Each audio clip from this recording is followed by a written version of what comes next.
हूँ Pradeep Kumar Singh vice president all Odisha Rajput association Cuttack रु आम आसु जगन्नाथ कृपार ए वर्ष प्रथम थर आम ये किसी भक्त मान सेवा करूँ यथा शुक्ला बिस्कुट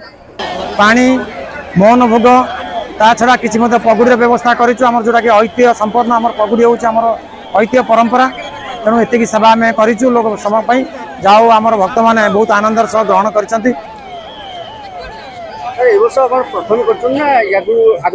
नहीं आम प्रथम थर आमर जो कमिटी निर्देश क्रमे आम प्रथम थर बरदान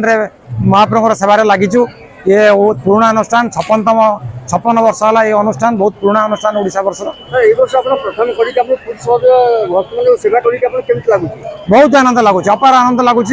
जमी आम गोटे पुनर्जन्म आमको मिली आम से आम अनुभव कर ये हूँ महाप्रभुଙ୍କର जो करुणा।